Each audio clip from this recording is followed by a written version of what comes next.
कर आपका स्वागत है आपके अपने YouTube channel target entrance exam यानी TEET पर। चलिए दोस्तों, हम लोग यहाँ पर आपके यूपी बीएड प्रेस परीक्षा 2023 के लिए प्रीवियस ईयर क्वेश्चंस और प्रीवियस ईयर पेपर्स हम लोग स्टार्ट कर चुके हैं। पूरा सिलेबस भी हमने आपको अच्छे से बता दिया, किस प्रकार के नेगेटिव मार्किंग वगैरह रहती है वो भी हमने आपको अच्छे से डिटेल में बता दिया। अगर आपने वह वीडियोज़ नहीं देखी तो आप लोग प्लीज़ उनको जाकर देखिएगा। बाकी हम आपके साथ हैं आपके पूरे बीएड के 2 साल के सफर में, तो आज हमसे जुड़िएगा। यहाँ पर आपको हमेशा 100% सही और सटीक जानकारी भी दी जाती है, लगातार आपको गाइडेंस दिया जाता है और इसके साथ यहाँ पर आपको प्रैक्टिस सेट्स भी कराए जा रहे हैं प्रीवियस ईयर पेपर्स। तो आप लोग डेली जो क्लास को ज्वाइन करते रहिएगा, ठीक है। तो इससे क्या होगा, आपको प्रीवियस ईयर पेपर्स लगाने से आपको जो है एक सही सटीक अंदाजा लगता है, आइडिया लगता है कि हमें किस प्रकार के क्वेश्चंस को पढ़ना चाहिए और किस टॉपिक से कितना आपको पढ़ना चाहिए, जिससे आप अच्छे मार्क्स ला सकें। तो यहाँ पर चलिए पहला आपका क्वेश्चन आप लोग फटाफट से जो है आंसर देंगे।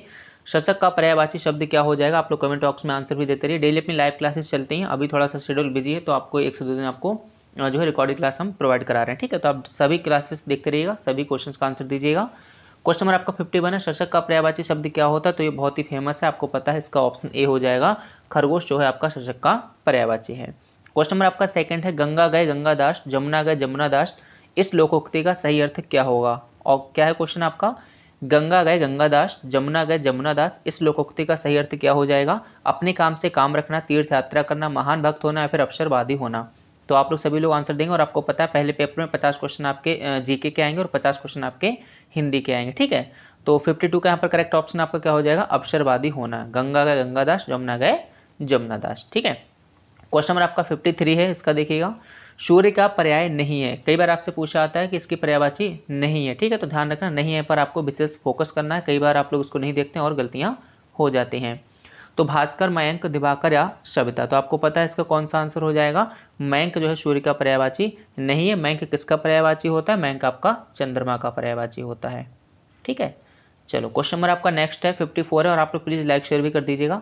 प्रत्येक का संधि विच्छेद क्या हो जाएगा? प्रति प्लस एक, प्रत्यय प्लस एक या फिर प्रत्यय प्लस एक या प्रति प्लस एक। तो क्वेश्चन नंबर 54 का क्या सही आंसर हो जाएगा? प्रति प्लस एक जो है इसका सही संधि विच्छेद हो जाएगा। तो संधि विच्छेद से भी आपका ये क्वेश्चन आएगा। जो शास्त्र जानता है वह कहलाता है, ठीक है। इसका आप बताएंगे। अनेक शब्दों के लिए अनेक शब्द हैं, तो आप लोग अनेक शब्दों के लिए एक शब्द हैं, इनका आप ज़्यादा प्रैक्टिस करिएगा इनकी, ताकि इसमें से कोई भी आपका एक फंस सकता है। तो जो शास्त्र को जानता है वह क्या कहलाता है? जानकार, शास्त्रज्ञ, विद्वान या फिर शास्त्र ज्ञाता। तो इसमें आपका 55 का कौन सा आंसर हो जाएगा? शास्त्रज्ञ, यानी ऑप्शन आपका 55 का बी बिल्कुल सही हो जाएगा।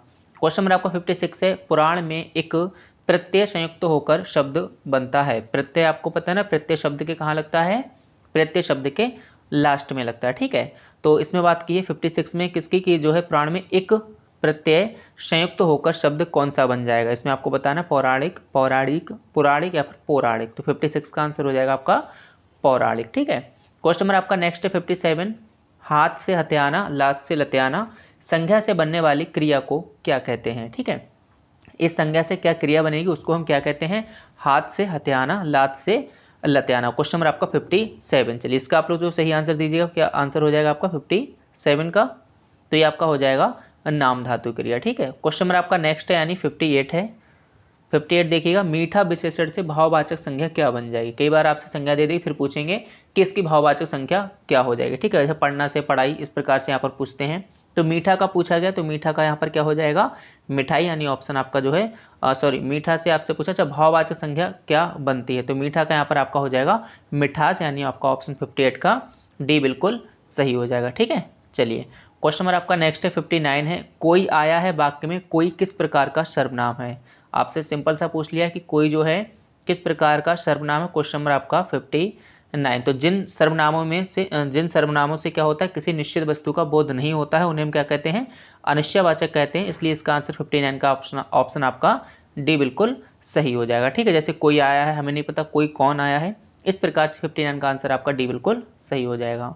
क्वेश्चन नंबर आपका 60 है, निम्न में से तत्पुरुष समास कौन सा होगा? प्रतिदिन, कोना कोना, पथभ्रष्ट या फिर मारपीट। देखिए भी थोड़ा सा शेड्यूल बिजी है, इसलिए आपको रिकॉर्ड क्लास मिल रही है। हम कोशिश कर रहे हैं कि आपके सारी क्लासेस टाइम टू टाइम चल सकें। तो क्वेश्चन नंबर यहाँ पर आपका 60 है, तो इसमें आपका क्या हो जाएगा? इसमें क्या पूछा गया, निम्न में से तत्पुरुष समास कौन सा है? तो तत्पुरुष समास कौन सा आपका? पथभ्रष्ट, यानी ऑप्शन सी बिल्कुल इसमें सही हो जाएगा। क्वेश्चन नंबर आपका 61 है, प्रार्थना पत्र के समापन में क्या लिखा जाता है? जब आप कोई एप्लीकेशन लिखते हैं यानी प्रार्थना पत्र लिखते हैं, उसके सबसे लास्ट में क्या लिखते हैं? हिंदी में यहाँ पर आपसे पूछा गया है, तो इसके लास्ट में हम लोग क्या लिखते हैं? भवदीय, यानी ऑप्शन आपका जो है ए बिल्कुल यहाँ पर सही हो जाएगा, ठीक है।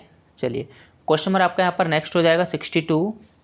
भक्तिकालीन संत परंपरा के प्रसिद्ध कवि कौन थे? जयशंकर प्रसाद जी, मीरा जी, बिहारी जी या फिर आपका कबीरदास जी। ठीक है, भक्तिकालीन का पूछा है, भक्तिकालीन संत परंपरा के प्रसिद्ध कवि कौन थे? तो ऑप्शन कौन सा हो जाएगा? डी यानी कबीर। आप लोग कमेंट बॉक्स में आंसर भी देते रहो प्लीज़, आपसे रिक्वेस्ट है आप लोग लाइक शेयर करते रहो, अपना सपोर्ट बनाए रखें। दोस्तों आज हम बात करने वाले हैं बीएड की बेस्ट बुक के बारे में, जो कि चक्षु पब्लिकेशन यानी चक्षु प्रकाशन की है। आप देख सकते हैं कला वर्ग की जो है बुक है, जो कि पूरी स्टडी गाइड बुक है। इसमें आपको पूरा थ्योरेटिकल तो दिया ही रहेगा, इसके साथ ही हर चैप्टर के बाद आपको उसके जो है क्वेश्चंस दिए रहेंगे, जो कि करीब 2700 क्वेश्चंस हो जाएंगे पूरी इस बुक में। और इसके साथ ही आपको 6 प्रीवियस ईयर पेपर्स मिलेंगे, जो कि आपकी परीक्षा के लिए और भी ज़्यादा उपयोगी होने वाले। तो ये पूरी बुक का कवर पेज है, आप देख सकते हैं। इसके अंदर ये इंडेक्स है, जहाँ पर पहले आपका पूरा पैटर्न बताया गया, इसके बाद आप देखेंगे ये इंडेक्स है जहाँ पर सामान्य ज्ञान और जो है हिंदी, इंग्लिश एंड रीजनिंग, कला वर्ग सबके चैप्टर्स लिखे हुए हैं।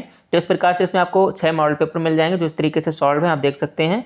इसमें पूरा आंसर की और आंसर की के बाद भी डिटेल्ड आपका सोल्यूशन मिल जाता है, जो कि अच्छी बात है इस बुक की। और इस प्रकार से आप देखेंगे थ्योरेटिकल आपको मिलेगा, फिर थ्योरी के बाद भी आपको उस चैप्टर के जो है क्वेश्चंस मिल जाते हैं। तो ये बुक बहुत ही बेहतरीन, आप इसको लीजिएगा। इस बुक को लेने के लिए आप लोग क्या करेंगे, ऑनलाइन और ऑफलाइन दोनों ही जगह अवेलेबल है। ऑफलाइन जो भी आपके पास नियर बाई बुक स्टोर है वहाँ से ले सकते हैं, और इनका प्रैक्टिस सेट भी आता है, तो आप प्रैक्टिस सेट और बुक दोनों लीजिएगा। प्रैक्टिस सेट आपकी परीक्षा के लिए बहुत ही उपयोगी होने वाला है। और ऑनलाइन लेने के लिए आप नीचे डिस्क्रिप्शन बॉक्स में लिंक दी गई, अमेजॉन या फ्लिपकार्ट दोनों से ही ले सकते हैं। ऑफलाइन आप किसी भी नियर बाई बुक स्टोर से ले सकते हैं। क्वेश्चन नंबर आपका 63 है, पावक और अग्नि शब्दों के मध्य क्या संबंध, यानी ये दो आपके जो शब्द दिए गए हैं, इनमें आपस में क्या किस प्रकार से ये संबंधित हैं? समनामी, अवनामी, पर्यायवाची हैं या फिर विलोम शब्द हैं? क्वेश्चन नंबर आपका 63। तो जो आपके पावन हैं और आपका जो अग्नि है, ठीक है,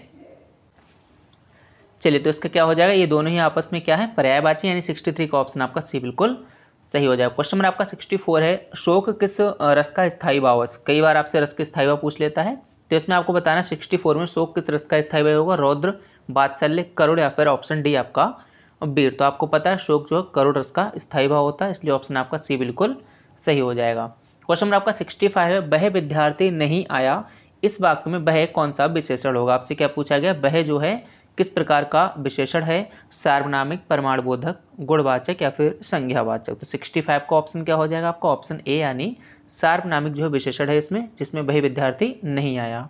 क्वेश्चन नंबर आपका 66 है, अज्ञ का विपरीत शब्द क्या हो जाएगा? आपसे इसका अपोजिट यानी विलोम शब्द पूछा गया, सभी साथी इसका आंसर देंगे। 66 का अज्ञ का विपरीतार्थक या फिर विलोम शब्द हम कह सकते हैं, क्या हो जाएगा? तो 66 का ऑप्शन क्या हो जाएगा? इस प्रकार का क्वेश्चन ये बहुत बार पूछा जा चुका है, ऑप्शन आपका ए हो जाएगा अविज्ञ। ठीक है, क्वेश्चन नंबर आपका नेक्स्ट है 67 है, बहिरंग का विलोम शब्द क्या होगा? शौरंग, बहुरंग, शबरंग या फिर अंतरंग? प्रीवियस ईयर क्वेश्चंस को और प्रीवियस ईयर पेपर्स को आप जरूर लगाइएगा, उससे बहुत ज़्यादा हेल्प मिलती है। ठीक है, तो इसका आपका हो जाएगा अंतरंग, जो कि इसका सही विलोम शब्द हो जाएगा। क्वेश्चन नंबर आपका 8 है, निम्नलिखित वाक्यों में से एक में अपादान कारक के विभक्ति चिन्ह का प्रयोग हुआ है। आपको पता होना चाहिए अपादान कारक कौन सा है, तो आप लोग इसमें इजीली जो है उसको सेपरेट कर पाएंगे, जो आपका क्वेश्चन आंसर सही होगा। ठीक है, तो इसमें आपका क्या हो जाएगा, देखिए, तो अपादान कारक आपको पता है क्या होता है? से होता है। ठीक है, किसी से किसी चीज़ का अलग होना, जैसे कि आकाश से गिरी एक बूंद, कहीं मोती, कहीं विष तो कहीं कीचड़। तो आकाश से गिरी यानी आकाश से बूंद नीचे ही अलग हुई है, जैसे पेड़ से पत्ते गिरते हैं, तो वहाँ पर आपका क्या हो जाएगा? अपादान कारक, यानी 68 का ऑप्शन आपका डी बिल्कुल सही हो जाएगा। क्वेश्चन नंबर आपका नेक्स्ट है 69 है, स्फूर्ति शब्द का तद्भव रूप क्या होगा? और ये सभी क्वेश्चंस इंपॉर्टेंट हैं। ठीक है, क्वेश्चन नंबर आपका 69 है, स्फूर्ति शब्द का तद्भव रूप क्या होगा? सुफीत, फुर्ती, स्फीति या फिर आपका सौफीति। क्वेश्चन नंबर आपका 69, तो इसका करेक्ट ऑप्शन क्या हो जाएगा? ऑप्शन सी यानी फुर्ती। क्वेश्चन नंबर आपका नेक्स्ट है 70 है, तुरंग शब्द का पर्यायवाची शब्द चुनिए। शशाह, बाज, कुरंग या फिर शार्दुल? तुरंग शब्द का आपसे पर्यायवाची शब्द पूछा गया, तो 70 का ऑप्शन आपका कौन सा हो जाएगा? वाज। ये आपने बहुत जो है 10th 12th लेवल पर भी इसको पढ़ा होगा। क्वेश्चन नंबर आपका 71 है, निम्नांकित शब्दों में से एक स्त्रीलिंग शब्द हो जाएगा? रस्सा, सूत, धागा या ऑप्शन डी आपका डोर? क्वेश्चन नंबर आपका 71, तो इसमें आपका ऑप्शन कौन सा हो जाएगा बताइएगा? स्त्रीलिंग शब्द आपसे पूछा गया है। ठीक है, क्वेश्चन नंबर 71 में, तो इसमें आपका जो है डी है वह आपका स्त्रीलिंग शब्द हो जाएगा, बाकी रस्सा है, सूत, धागा, ये सारे आपके पुल्लिंग शब्द होते हैं। क्वेश्चन नंबर आपका नेक्स्ट 72 है, निम्नलिखित वाक्यों में से एक में सकर्मक क्रिया का प्रयोग हुआ, वह आपको यहाँ पर बताना है। लड़की सिल रही है, राम सो रहा है, मैं चला या बह नहाता है? प्लीज़ आप लोग शेयर भी कर दें, लाइक भी कर दें। ठीक है, तो राम सो रहा है, इस वाक्य में कौन सा आपका क्रिया हो जाएगी? राम सो रहा यानी जो है आपका सकर्मक क्रिया हो जाएगी, जो कि इसमें पूछा भी गया, तो ऑप्शन आपका 72 का बी बिल्कुल सही हो जाएगा।